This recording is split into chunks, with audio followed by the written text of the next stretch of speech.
Marco Manufacturing Company had put up a notice in front of its premises. Female cleaners urgently needed. About 10 people applied for the job, and the branch manager, Mr. Darlington, scheduled an interview date. On the interview day, the company was abuzz with excitement. The junior workers were particularly thrilled because they had been responsible for cleaning in addition to their regular duties since the previous cleaners were dismissed for reasons unknown to them. The interview panel consisted of the Human Resources Manager, Mr. Oliver, and the branch manager, Mr. Williams. The fourth interviewee was an elderly woman, around 65 years old, dressed in an oversized coat, dirty jeans, and worn-out sneakers. The interviewers were about to dismiss her, thinking she might be mentally unstable, when she suddenly introduced herself without being prompted. "My name is Madam Agatha. I'm from Lagos State, but I live here in Bakim City," she said confidently. "I'm here to apply for the vacancy in your esteemed company." The manager struggled not to laugh. "You've already applied," Mr. Oliver corrected her. "You're here for the interview." "Noted, sir," Madam Agatha replied with a bow. "Why are you dressed like this?" Mr. Williams asked, locking eyes with her. "Sir, I thought wearing a suit and nice sneakers would show you that I'm the right person for the job," she answered, adjusting her coat. "I see. So, have you worked as a cleaner before?" Mr. Oliver inquired. "Sir, I've worked as a cleaner for many years in different companies. I'm a professional cleaner," she replied, beaming with pride. Looking her over, the manager asked, "Can you clean toilets thoroughly and make them sparkle?" "Sir, that's the simplest thing I can do," Agatha replied before he could finish. "I can clean everything washable. In fact, I can even wash all the letters off the papers in your office without tearing the papers. If you let me," she added, looking serious. "Okay, I get it. Madam Agatha, you can go. We'll get back to you," the manager quickly added. As Agatha was about to leave, she said, "Don't keep me waiting. I'll be expecting your message." She left, rejoicing as if she had already been given the job. The second to the last person stepped in for the interview. "What's your name?" Mr. Oliver asked. "My name is Lizzie." Mr. Williams cut in. "Are you male or female?" Your voice and your look betrayed the name you answer. "If you look at me, you'll see that I'm a full-fledged man." "Why did you ask for only female cleaners? I can wash and sweep just as well," Lizzie responded. Mr. Oliver shook his head and smiled. "I'm only working according to the instructions of my boss, but anyway, we would get back to you." Lizzie smiled. "Oh, thank you. I would be expecting your message. I need this job badly." Finally, it was time for the last interview. A very beautiful, curvy woman with a captivating smile walked in. Mr. Williams and Mr. Oliver stared at her in admiration. "Wow, what a beauty," the manager thought to himself. "This is beauty in its true form," Mr. Oliver muttered. "Good morning, sir." Her greeting brought the two men back to reality. "Good morning. Are you here to be interviewed for the cleaner position?" the manager asked, surprise evident on his face. "Yes, sir," she replied, smiling. "She looks too beautiful to be a cleaner," he thought, staring at her again. She was dressed in a revealing pink top and tight jeans that accentuated her curves. Her light makeup and beautiful hairstyle completed the look. "Please, introduce yourself," Mr. Oliver asked. "My name is Catherine. I'm a trained cleaner, and I've worked in several companies. I can assure you I'm very good at what I do," she replied confidently. "But your appearance, you don't look like a cleaner," Mr. Oliver said, scanning her up and down. "Looking good as a cleaner is part of building a positive image for the organization," sir," Catherine replied, adjusting her posture. "I don't have to look dirty and unkempt just because I'm a cleaner." "Wow, I'm impressed," said Mr. Williams, turning to Mr. Oliver. "I am too," Mr. Oliver agreed. "You can go now. We'll get back to you," he added. "Thank you very much," Catherine said, walking out with elegance. After the interviews, the two men held a brief meeting and decided to hire both Catherine and Madame Agatha. They chose Agatha for her extensive experience and sense of humor. Later that evening, the company's secretary sent a letter to both Madame Agatha and Catherine. It read, "Following the interview held today at Marco Manufacturing Company, we are pleased to inform you that you have been selected to join our team of cleaners. Please report to work on Monday." Catherine had just returned from the market when she received the message. Smiling mischievously, she picked up her phone and dialed a number. "Mission number 1 accomplished," she said as soon as the call was answered. Catherine and Madame Agatha resumed work on Monday, as instructed in the message they had received. Both were filled with excitement. Madame Agatha showed up in her usual quirky attire, while Catherine wore a stunning purple top with jeans, looking effortlessly beautiful. Every staff member who saw her did a double take, including the women. "Isn't she one of the new cleaners? Why is she dressed like she owns the company?" one female employee asked her colleague as Catherine walked by. "She's not just dressed like the owner, but like someone who's here to seduce all the men. Just look at her," her colleague replied, her tone tinged with jealousy. Catherine and Madame Agatha entered the reception area, where the receptionist informed them that the human resources manager wanted to see them in his office. They thanked him and headed to the office he had directed them to. "Come in," they heard Mr. Oliver say as they knocked on the door. They entered, with Catherine beaming with smiles and Agatha still adjusting her oversized dress. "Good morning, sir," they both chorused, bowing their heads slightly. "Good morning, Madame Agatha and Catherine. How are you both doing today?" Mr. Oliver replied. "We're fine, sir," they both answered in unison. "Good, it's already past 8, and you're just now arriving at work. I thought you both claimed to be professional cleaners," Mr. Oliver said, his tone slightly reprimanding. They both lowered their heads without responding. "Anyway, I'll let it slide this time since it's your first day," he continued. "Madame Agatha, you'll be responsible for cleaning the exterior and the general toilets used by visitors and junior staff. Take note of that," he said, fixing his gaze on Agatha. Agatha nodded in agreement. "Catherine, you'll be in charge of the interior, which includes offices, toilets, and the reception area," he continued, turning his attention to Catherine. "Your resumption time is 7 a.m. because official work starts at 8 a.m. within that hour. Make sure you've completed at least 70% of your tasks.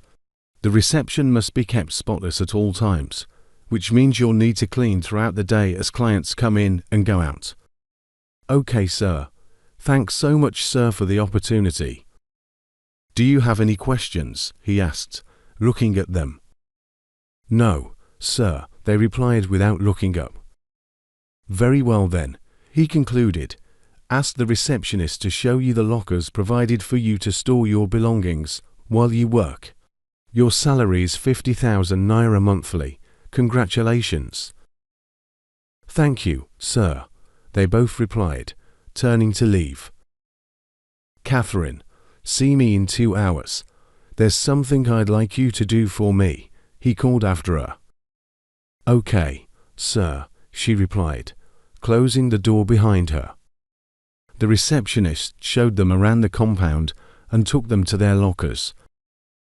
Catherine entered the staff toilet and changed into a simple, loose-fitting gown, wrapping her hair in a bonnet.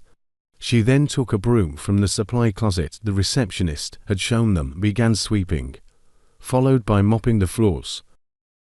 Agatha also went outside to clean the compound. After completing her tasks, Catherine changed back into her earlier clothes and went to see Mr. Oliver. "You asked to see me in 2 hours, sir," she said as she entered his office. "Yes, I did. Please, have a seat," he said, gesturing to a chair in front of him. Mr. Oliver quickly finished what he was doing on his computer, then looked up and smiled at her. "You're such a beauty," he began. "You deserve a better position than just being a cleaner. I can make that happen, you know," he said, his gaze turning lustful. "All you need to do is scratch my back, and I'll scratch yours," he added with a wink. Catherine sat still, her eyes moving from his face to his ring finger, where a golden wedding band gleamed. "Oh, this," he said, raising his hand to reveal the ring more clearly. "Forget about this ring. Yes, I'm married, but there's nothing new under the sun. I can give you enough money to take care of yourself," he continued, standing up and walking over to her. He sat on the edge of his desk, facing Catherine. "You really don't have a choice, you know. I run things around here, so you'll have to do as I say," he told her, his voice gentle but authoritative. "Can I think about it, sir?" Catherine asked after a moment of silence. "Fine, I'll be lenient with you. Go ahead and think about it, but don't take too long," he added, gently stroking her hair. "What's going on here?" a voice suddenly asked from behind. They both turned to see who it was. Was Mr. Williams, the manager. I knocked, but didn't get a response, so I tried the door handle, and it opened, he explained. "But you haven't answered my question yet," he added. "What's going on here?" "Catherine, you can go now. I'll call you later if I need you to do anything," Mr. Oliver quickly interjected. Catherine nodded and left the office, leaving the two men behind. She shut the door behind her, but didn't leave immediately. Instead, she lingered, eavesdropping on their conversation. "Oliver, whatever you're thinking needs to stop right now. She's a new staff member, and you're already making advances on her," Mr. Williams questioned, his tone sharp. "With all due respect, Mr. Williams, you're worse than I am when it comes to women, so don't try to lecture me. I know you've got your eyes on her too." "I just made the first move," Mr. Oliver retorted. "I'm the manager, and yes, I'm interested in her, so stay away from her or you'll have me to deal with," Mr. Williams warned. Sensing that the manager was about to step out, Catherine quickly left before he could open the door. As she walked away, she thought to herself, "I haven't even started, and these two are already at each other's throats. By the time I'm done, they and anyone else involved will regret it." "Mission number 2 in progress," she added with a sly smile. The next day, Agatha arrived at work about 15 minutes before 7 a.m. and began cleaning the surroundings. Shortly after, Catherine arrived as well.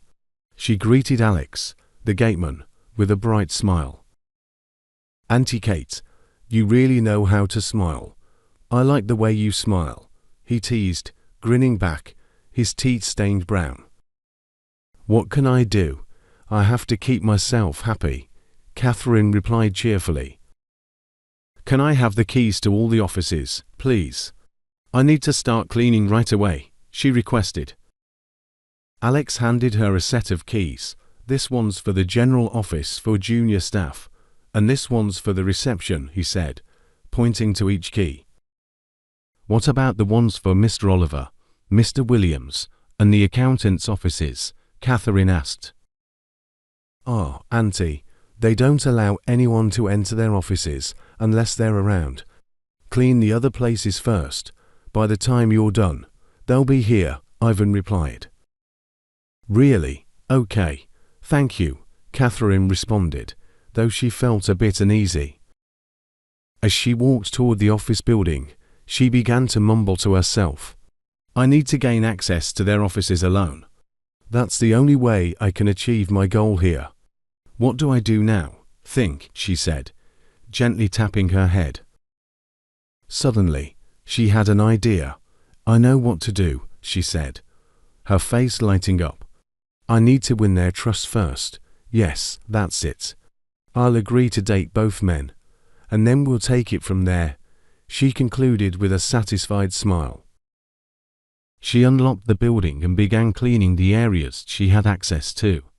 Before long, other employees started arriving. Catherine greeted everyone cheerfully, smiling at every opportunity. She was singing happily while she worked, catching the admiration of many workers. Darlington, a junior employee, walked up to her and said, "Happiness is free. You look so happy even as a cleaner, and I admire you already. Keep being yourself."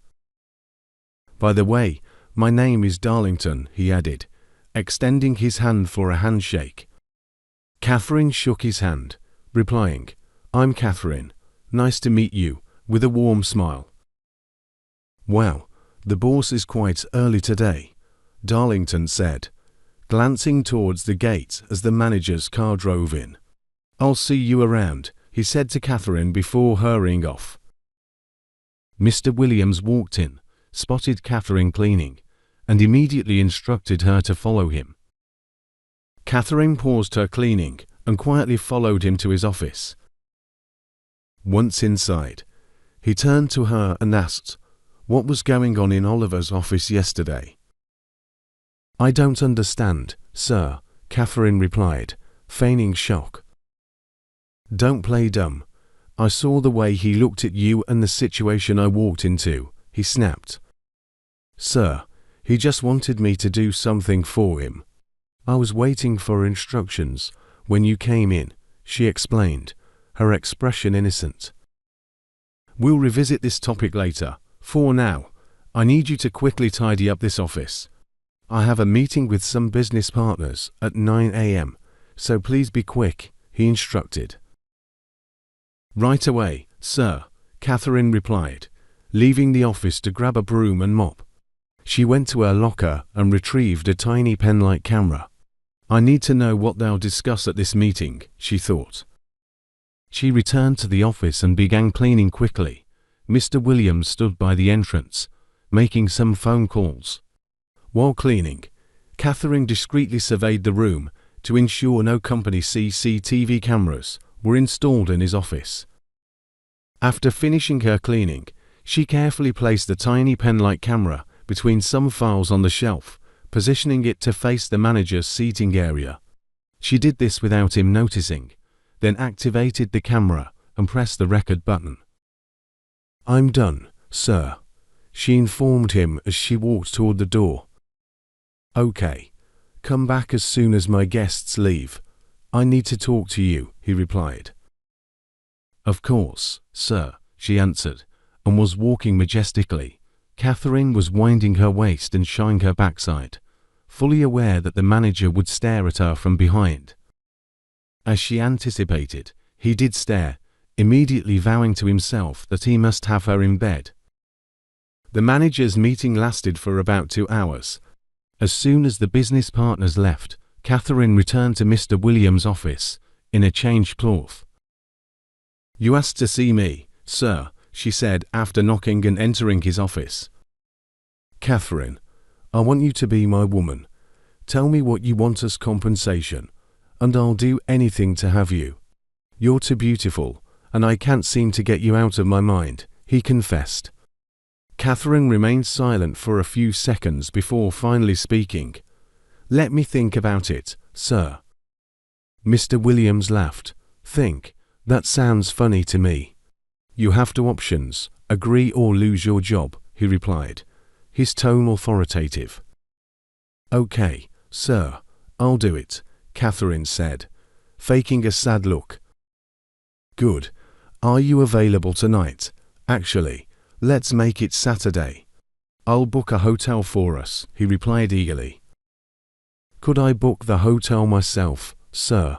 There are some areas I don't like to go, Catherine asked. If that's what you want, go ahead. You can send me your account number, he said, writing down his phone number on a piece of paper for her. I'll send you money for the hotel booking. Okay, sir, she said as she took the paper from him. Just as she was about to leave, she suddenly screamed, "Wall gecko!" She rushed over to the area where she had placed the hidden camera and began to scatter the items there, pretending to search for the wall gecko. She discreetly retrieved the tiny device and quickly tucked it into her blouse. After a few moments of searching, she said, "It's gone." Turning to the manager, she apologized. "I'm so sorry, sir. I hate wall geckos so much I got carried away." "It's fine. Just rearrange the shelf. I'll inform the gardener." "It seems we need to fumigate immediately," he replied. Catherine rearranged the shelf and left his office with a smile of victory on her face. That evening, after dinner, Catherine's phone rang. It was Mr. Oliver. She hesitated, but decided to answer the call. "Hello," she said, and immediately turned on the recorder to capture their conversation. "How are you doing, Catherine? I'm so sorry about today. I had to do what I did for the sake of peace," he explained. "Henceforth, we'll interact strictly as colleagues in the office and nothing more. We can hang out outside the office, do you understand?" he asked. "I do, sir," she replied. "I'm sorry if I caused you any trouble, sir," she added, sounding innocent. "And I've thought about your request. I agree to be your girlfriend, sir," she added with a grin. "Wow, that's great news," he replied excitedly. "We'll find time to hang out, okay? And feel free to ask me for anything," he said. "Okay, sir, noted. Thank you, and have a good night, sir," she replied. "You can call me Oliver. You're my girlfriend now, so save the sir for the office, okay? Good night, my beautiful angel," he said before hanging up. Mr. Oliver knew deep down that the manager would likely have his way with Catherine, but he didn't care. As long as he could have her too, that was all that mattered to him. Catherine began dating both men, carefully orchestrating their hangouts at different times and locations of her choosing. She always insisted that they book hotels and have their encounters only at night and on weekends. During the first weekend, she lied to Mr. Oliver, claiming she was on her period so she could spend time with the manager. The following weekend, she told the same lie to Mr. Williams so she could be with Mr. Oliver. Catherine made sure to get them drunk during every outing, and when they retired to their hotel rooms, she insisted on making love with the lights off. "I don't make love with the lights on. I won't get in the mood. And once I start, I don't talk until I'm done. I don't want to lose concentration." After dating them for 1 month, Catherine decided it was time to move on to her next plan. "I need access to their offices, alone," she thought to herself. "If I ask them for their office keys directly, they'll get suspicious, and that would be disastrous for my mission. I can't afford to let that happen," she mused, shaking her head. She was lost in thought for over an hour, taking deep breaths intermittently. Suddenly, she jumped up from her bed and screamed, "Yes! I know exactly what to do. I must be very careful, though," she said to herself. Immediately, she picked up her second phone, which she only used at home, and dialed a number. "How can I deactivate a CCTV camera and reactivate it later?" she asked when the receiver picked up. "I also need to know how to erase or delete some portions of the recording," she added. She listened patiently as the person on the other end instructed her on how to go about it, nodding her head occasionally. After about 3 minutes, she said, "Thank you, I understand." "One more thing," the person on the other end added. "You can simply cut the power supply. That's much easier." "Thank you so much. I prefer that. Catherine said, and ended the call. The next day, when she went to the market, she bought a large bar of soap. She was scheduled to hang out with Mr. Williams that evening since it was a Saturday. As usual, she had booked a hotel. She managed to add a sleeping drug to his drink, which he consumed before they retired to their room. As soon as they got to the room, Mr. Williams dozed off. Catherine carefully searched his trousers and found the key she had seen him use to open his office. She pressed the key into a softened bar of soap, creating an impression. Then, she washed the key and dried it with a towel before returning it to his trousers. She also placed the soap back into her bag. At dawn, when Mr. Williams woke up, Catherine was already dressed. She teased him, calling him lazy for falling asleep after getting her in the mood. "I'm sorry, but I need to go. My mother asked me to see her immediately," she lied, giving him a peck before leaving. She went into town, far away from the office area, and made 2 copies of the key using the soap mold. Initially, the locksmith hesitated, stating that it was against their work ethics, but Catherine showed him something from her bag. He immediately attended to her without asking any further questions. She played the same trick on Mr. Oliver the following weekend and made a duplicate of his office key, again far away from the office area, but at a different location than the first. Catherine strategically drafted her plan. After finalizing her plans, she made a few strange calls using her second phone, then went to bed, silently praying that everything would turn out as planned. The next day, Catherine arrived at work by 6:40 a.m. Madame Agatha was already there, cleaning the surroundings as usual, including the back of the building and the cutout area. Catherine unlocked the door and went straight to the manager's office, where she began to search the files on the shelf. As she continued her search, she muttered to herself, "This man is a hardened criminal, very heartless. I will deal with you," she said as she continued to sift through the documents. She checked her wristwatch at intervals to keep track of the time. She pulled out some files and selected a few documents from each. Catherine then turned on the manager's UPS and connected it to his photocopier. She made copies of the selected documents. However, instead of taking the photocopies, she took the originals and replaced them with the copies. She ensured all were perfectly restored to their original positions before leaving the office. Later that day, the manager and the human resources manager arrived and carried out their usual office routines, completely unaware that anything was amiss. 2 days later, Mr. Oliver left the office early because he wasn't feeling well. As he was about to drive into his compound, a man dressed in a white shirt and black suit stopped him.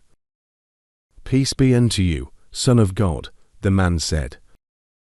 "Good afternoon, sir," Mr. Oliver replied. "Who are you, and how can I help you?" he asked, looking curious. "I am Pastor Habak. I was just passing by when I saw you drive past. The Holy Spirit told me that you need help, and that I must talk to you," the man explained. "Well, as you can see, I'm fine," Mr. Oliver replied, and was about to drive in. "You are not well. I bet you won't get better if you don't listen to what I have to say," the pastor interrupted. "I'm here to rescue you from destruction," he added. Mr. Oliver became alarmed. "What are you talking about?" he asked as he opened his car door and got out. "Who is Amelia?" the pastor asked. With shock written all over his face, Mr. Oliver responded in a calm but shaky voice, "I don't know anyone by that name. The Holy Spirit told me to tell you that you need to confess what you did to Amelia within 7 days. If you fail to do so, you'll be putting your life and that of your innocent family in danger," the pastor warned him. "Here's my card. You can call me when you're ready to talk." "Peace be with you," he added, handing Mr. Oliver his card. The pastor left, and Mr. Oliver stood in the same spot for a few minutes before finally entering his car and driving into his compound. He couldn't go to work the next day. On the third day, he managed to go in. As he drove in, Madame Agatha ran to greet him. "Boss, welcome, sir. We missed you so much," Agatha said, trying to help him carry his bag. "Thank you," Mr. Oliver answered with a weak smile. "Boss, Abig, there's something I want to tell you." "Please, no vex for me," Madame Agatha said. "What is it?" he asked, his eyes fixed on her. "I had a dream last night. I saw a young lady chasing you with a big plank. You were running for some time, but then you suddenly missed your step and fell," she narrated. "The lady reached you and raised the plank to hit you. The only thing you said that I can remember was, 'Amelia, please don't kill me. I'm sorry for everything,'" she added. "I prayed for you when I woke up, but if you have offended anyone named Amelia, please go and beg her. She's very angry. My dreams are usually real," Madame Agatha concluded. "Thank you, Agatha the dreamer," Mr. Oliver teased with a smile, but deep down, he was disturbed. After Catherine finished cleaning his office and left, he began searching his bag for the pastor's card. Once he found it, he immediately called him. "Good morning, Pastor," he said as soon as the pastor picked up. "Peace be unto you, please. Who am I speaking with?" the pastor asked. Mr. Oliver introduced himself and explained that he urgently needed to see the pastor. "I'm not in my office now and might not go there today. I'll see you in 2 days," the pastor told him. "I can meet you anywhere, please. I need to see you today. Remember, you told me I had 7 days," Mr. Oliver pleaded, his voice filled with worrying. "I promise I won't take much of your time. We can even talk in my car," he begged. "Fine then," the pastor said. He gave Mr. Oliver his location, and immediately, Mr. Oliver picked up his bag, locked his office, and left. When he arrived at the address, the pastor came out to receive him. They both stood beside his car, and Mr. Oliver began to confess everything he knew about Amelia and his involvement with her. "Amelia was my girlfriend for 3 years," he began. The confession lasted for about 39 minutes. The pastor prayed for him and assured him that God had forgiven him. He then gave Mr. Oliver some portions of the Bible to read and pray with. Meanwhile, Catherine had begun missing her dates with both Mr. Williams and Mr. Oliver, giving flimsy excuses. "I've gathered enough evidence. Now it's time to reveal my true identity," she said to herself on a Sunday night as she lay in bed. The next day was Monday. Catherine arrived at work early, as usual. She went into Mr. Oliver's office and placed her pen-like camera on the shelf. She was certain there would be a bitter confrontation between Mr. Williams and Mr. Oliver. She had anonymously sent a voice recording from one of her outings with Mr. Oliver to the manager, knowing he wouldn't take it lightly. "Today is the day," she said to herself, laughing hysterically as she gently closed the door and began to clean as usual. Mr. Williams arrived at work earlier than usual. Shortly after, Mr. Oliver also arrived. They both called an impromptu meeting, and everyone gathered. "Our Chief Executive Officer and Chairman, Chief Mark Thomas, is coming here today. As you all know, he has been in the United States for about 3 years now. He just returned," Mr. Williams announced to the staff. "Please, I want everyone to be on their best behavior," he added. Turning to Catherine and Madame Agatha, he said, "I know you've been doing your jobs diligently, but today, I want the entire office to be specially cleaned." "Okay, sir," Catherine and Agatha chorused. "Now, get to work, everybody," he concluded. The staff quickly dispersed to their respective duties. As Mr. Oliver returned to his office, Mr. Williams followed him inside, and a heated confrontation erupted. "So, you've been sleeping with Catherine after I warned you. "How dare you?" Mr. Williams yelled at Mr. Oliver as soon as the door was shut. "What is this? You just announced that the chairman is coming, and you're still thinking about this kind of thing," Mr. Oliver retorted. "Please, don't provoke me. We're both married men, and all we're doing with her is just for fun. Let's enjoy it in peace," he added. "It's disrespectful for you to share a woman with me. You can pick any other female staff member. Leave Catherine alone," Mr. Williams warned. "I will not. And if you insist, I'll reveal to the whole company how you've been embezzling money. I won't warn you again," Mr. Oliver threatened. "If I go down, you go down with me. Remember, you're an accomplice," Mr. Williams retorted as he stormed out of the office in anger. About 2 hours later, the CEO arrived. The senior staff went out to welcome him, and after exchanging pleasantries, he ordered everyone to convene in the conference room for a meeting. 5 minutes later, everyone was gathered in the conference room, except for Catherine, Agatha, and the gateman. "I greet you all," the CEO and chairman of Marco Manufacturing Group of Companies began. "As you all know, I have been away in the United States for 3 years due to my health. I needed proper medical attention and was advised to stay back after my treatment for monthly checkups. Barely 8 months after I left, I received a report from someone who prefers to remain anonymous that my Bikini branch was being mismanaged. I was told that my manager, who happens to be my nephew, was building a mansion that was nearly completed at the time. The person sent proof to me, but I ignored it.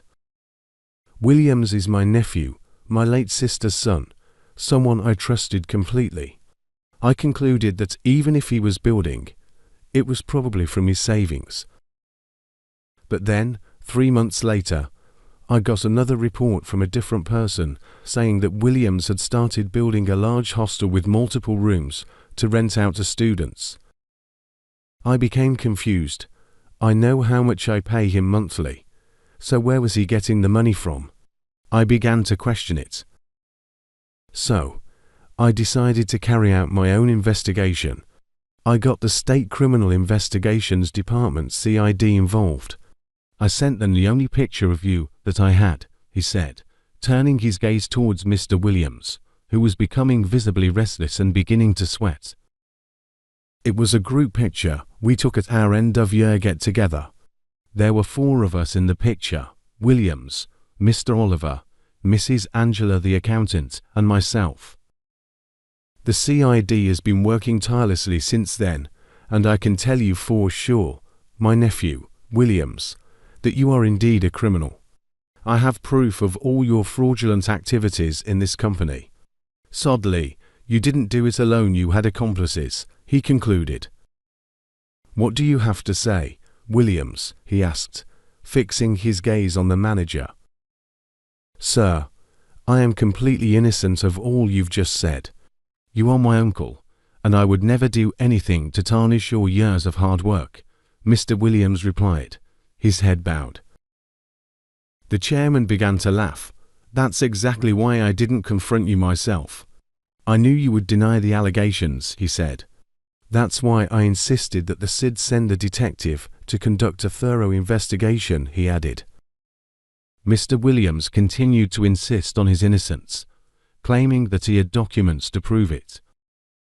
"Sir, I've worked with you in this company 4 years. I've never stolen anything from you. I have all the documents to prove my innocence," Mr. Williams defended himself. "Please, permit me to talk to the detectives, and I will prove them wrong," he added. A voice from the entrance interrupted. "I am the private detective." It was Catherine. She walked in majestically. "Greetings, everyone. I am Detective Loretta from the State CID. My name is not Catherine, and I am not a cleaner by profession," she introduced herself. "It was all part of the plan to get into this company so I could carry out my investigation." The conference room immediately erupted in shock and disbelief. "This is impossible," Mr. Oliver exclaimed. "I knew you were too sophisticated to be a cleaner, but something in me couldn't quite say it," he added. "This can't be happening," Mr. Williams muttered repeatedly. The chairman allowed the room to react for a few minutes before speaking again. "Silence, please," he said gently. The room quickly fell quiet. "It's true that I was sent here to conduct a private investigation," Catherine began, "but that wasn't my only mission. I had another purpose, different from that," she sighed and said. "This meeting is just about to begin. 5 months ago, my boss at the Criminal Investigations Department called me about a job he wanted me to handle. He said he couldn't trust anyone else with it. At first, I didn't want to take the assignment because I had just returned from a major operation, but he insisted, so I had no choice. I reluctantly asked for the details of the job. He showed me a group picture sent by the chairman and pointed out Mr. Williams, who happened to be the main suspect. I took the picture and looked at it. "Jesus Christ," I exclaimed when I saw the picture. My boss asked what was wrong, but I told him everything was fine. "I'll take the job, sir," I told him. "I'm starting immediately." I left his office happier than when I entered, because I had recognized someone in the picture a criminal had been hunting for over 5 years. I couldn't believe my eyes.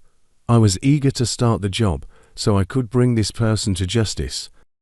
Before I applied as a cleaner, I trailed Mr. Oliver, Mr. Williams, and Mrs. Angela for 3 months to gather enough information on how to infiltrate the company. I knew that, if the manager was indeed fraudulent, he would have accomplices. During those 3 months, I discovered that Mr. Williams and Mr. Oliver are chronic womanizers.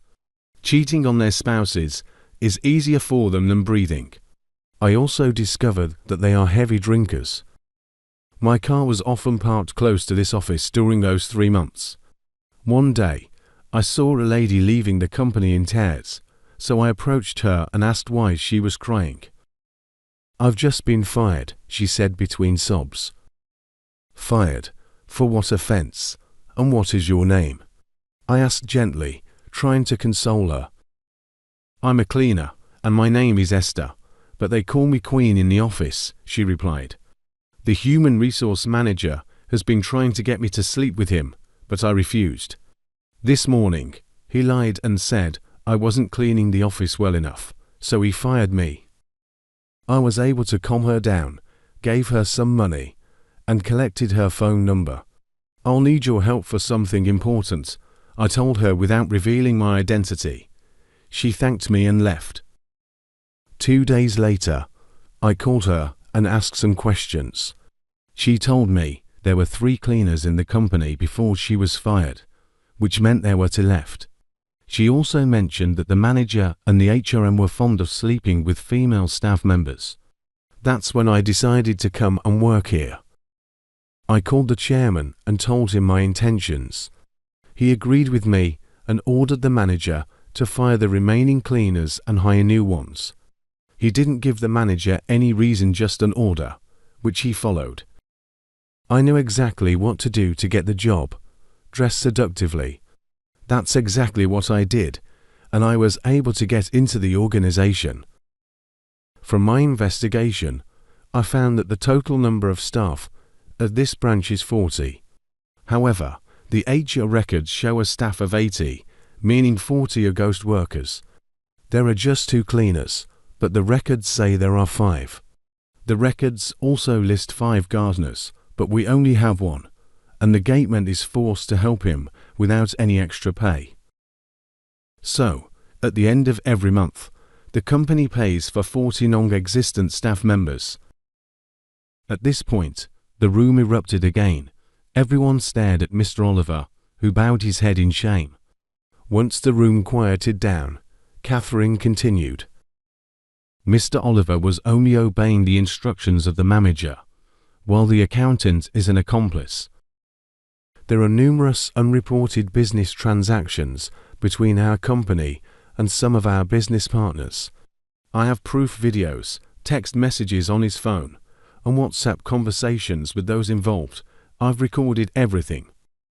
There are numerous unreported business transactions between our company and some of our business partners. I have proof videos, text messages on his phone, and WhatsApp conversations with those involved. I've records of everything. Catherine was about to continue when Mr. Williams abruptly cut her off.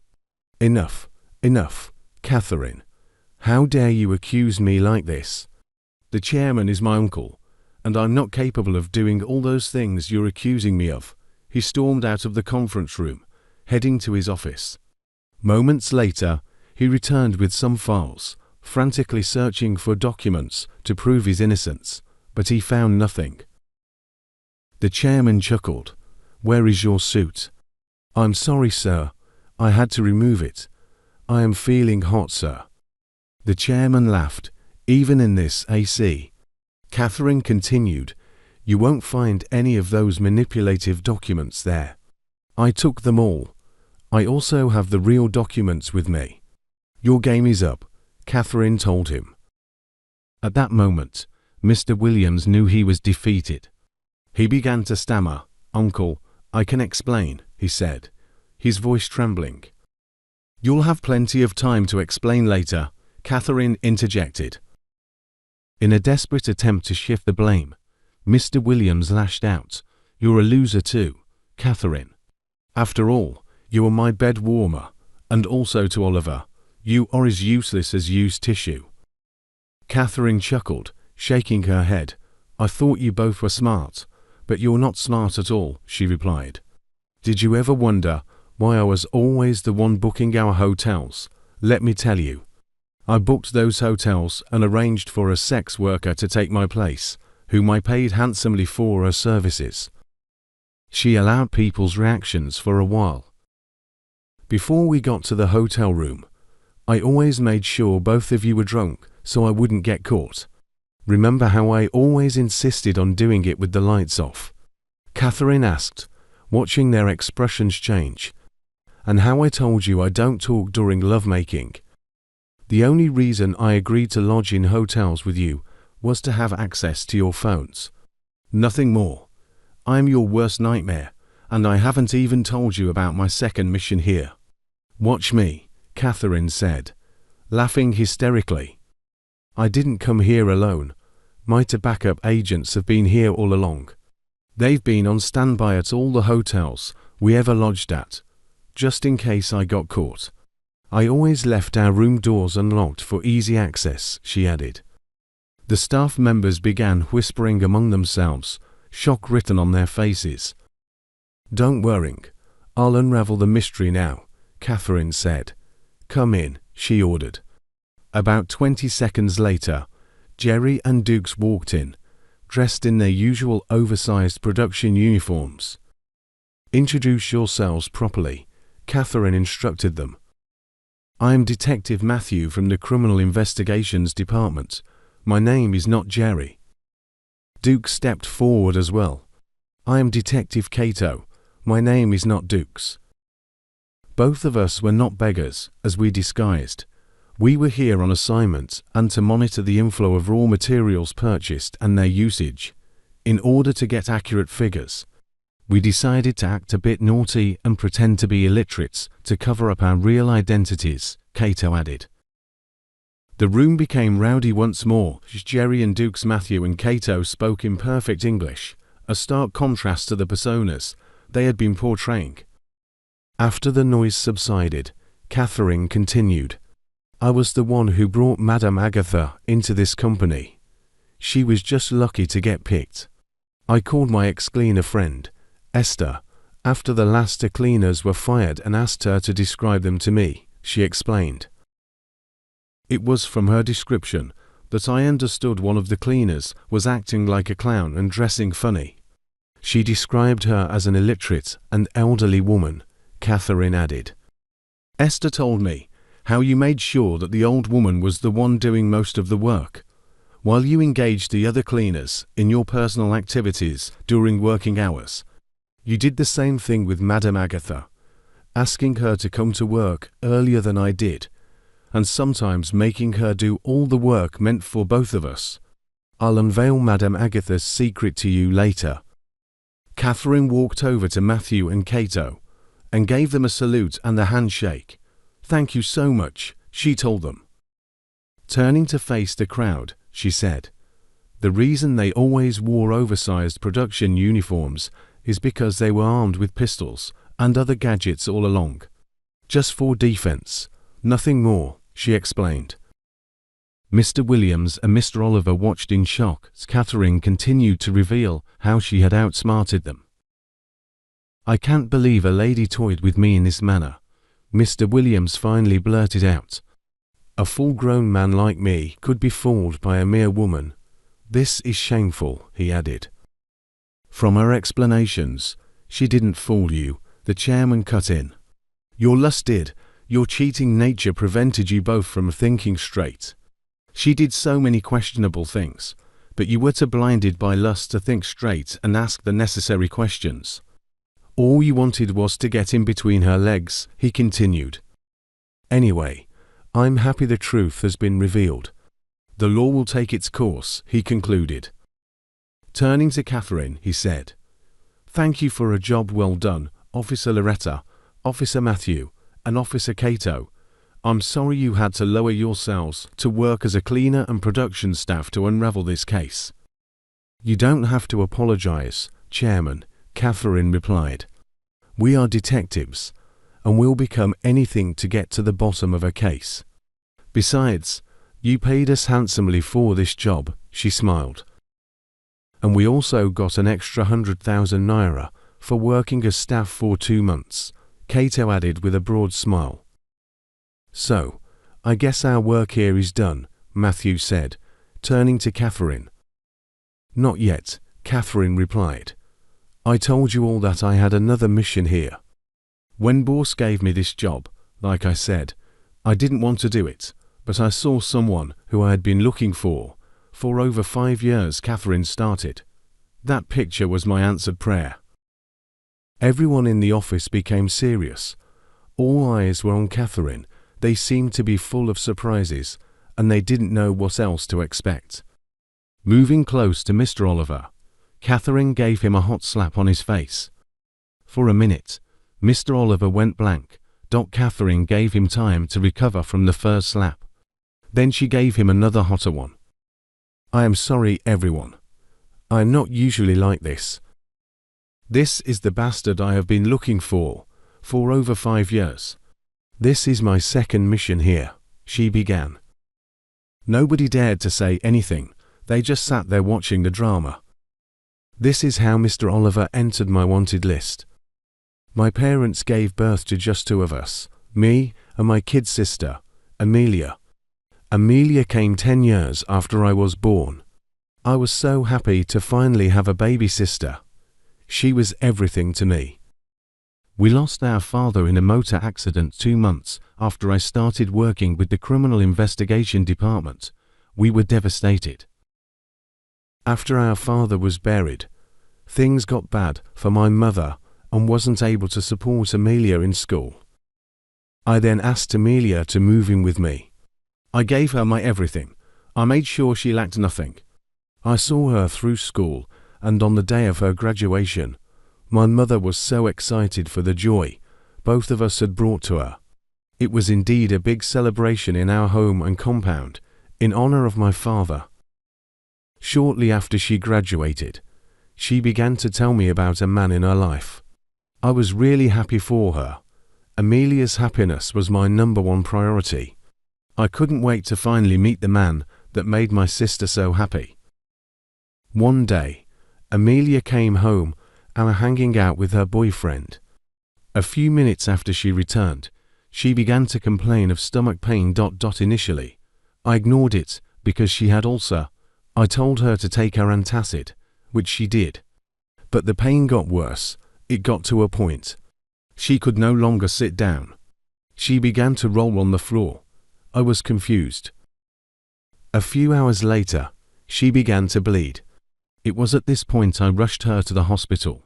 She was admitted into the ICU. I waited for over 2 hours before the doctor finally came out and invited me into his office. She told me that my sister took a harmful substance with the intention of terminating her pregnancy. I was shocked to the bone. Pregnancy? Was she pregnant? Why didn't she tell me? I asked myself so many questions. She continued, Amelia needed urgent surgery to remove her womb, else she would lose her life. He asked me to give my consent, so the surgery could be carried out. I asked for a moment to speak with my sister, and she gave me permission. Immediately she saw me. She began to cry. I tried to console her. What did the doctor say? She asked me in tears. I calmed her down and asked why she was trying to abort her baby.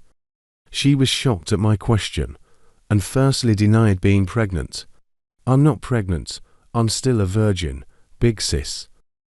When I persuaded her, she told me how her boyfriend drugged her food in one of their outings over a month ago and had an affair with her since she insisted on keeping her virginity until after their wedding. And 2 days ago, I discovered that I was pregnant. I informed my boyfriend. That was when my boyfriend told me that he is a married man. He told me to do away with the baby, but I refused and he became angry. But to my surprise, he invited me out today and told me to keep the baby. He also said we need to eat and drink to celebrate the pregnancy.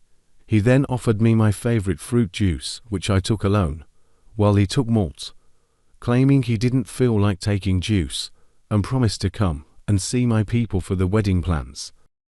My sister swore that she never wanted to abort her baby. She said she was only waiting for the right opportunity to tell me. I asked her about her boyfriend's full name, and she said Oliver Smith. I asked her to describe him. She told me to bring her phone from the house so she could show me his picture. I told her of the doctor's advice concerning the surgery. She felt bad, but accepted and asked me to sign. I signed. While they were preparing her for the surgery, I rushed back home to get her phone. When I returned, she was still in the theater. When the doctor came out, he told me that the surgery was truly successful, but my sister was still bleeding despite the removal of the womb. I begged to see my sister and I was allowed into the theater. At this point, Catherine and Madame Agatha were already crying. I saw my sister, looking so pale and helpless. I held her hand and assured her that she would be fine. She asked me for her phone, asked me to open the gallery, which I did. I scrolled through her images, and she showed me the pictures of her boyfriend. She pointed at Oliver. That's him, my sister said with her last strength. Where can I find him? I asked her. She tried to tell me, but couldn't. I felt her hand go cold. I quickly called on the doctor, who came in with 2 other doctors. They sent me out. They battled to save my sister's life, but they couldn't. She was gone. That was how Mr. Oliver ended my beloved sister's life. I searched through her phone for more information, and I got some from her diary, which confirmed everything she said. Now, tell me why I shouldn't send him to prison for the rest of his life. Madame Agatha is on the same mission as me. She hasn't been herself since the death of Amelia. When I cited you in that picture, I excitedly told her that I have found Amelia's killer, and she pleaded that she must be here with me. Her real name is Mrs. Anthony. She is my mother. How can you accuse me in that manner, just because you saw someone that looked like me in a picture? Mr. Oliver tried to defend himself. I knew you would deny it, and I didn't have enough evidence to prove. That was why I sent the so-called pastor to you, Catherine replied him. Did you not confess to Pastor Habak? You confessed how you made her lost her virginity, and how you drugged her drink for abortion. Mr. Oliver was shocked and wondered how she knew about his confession. Habak is not a pastor, and he's not an old man. He's my colleague, and his name is not Habak. Everything you said to him was recorded. Did you remember that Madame Agatha told you the same dream? Loretta turned to face Matthew. "Call in those officers," she ordered. Matthew went out and came back with two men in uniform. They arrested Mr. Williams, Mr. Oliver and Mrs. Angela. 3 days later, Chief Mark Thomas visited the police station. "Over the years, I have managed to maintain a good name in society. Based on this, officer, I have decided to withdraw this case. I want you to free them. They can as well go with whatever they have stolen from me." The officer nodded and said, "Noted, sir." Court, sitting. The judge began, his voice stern and unwavering as he addressed the court. "After reviewing the cases presented, I hereby deliver the judgment. Mr. Oliver Smith, I was supposed to treat this case as a manslaughter, but because you have pleaded, I therefore sentence you to 60 years imprisonment with hard labor." Tears flowed freely from Oliver's face. He cried, "Please pardon me. I have been married for 15 years. I have a beautiful wife and 3 children. Please forgive me for their sake." Detective Loretta and her mother watched him being dragged out. They hugged each other, sobbing, while Loretta said, "My sister can now rest in peace.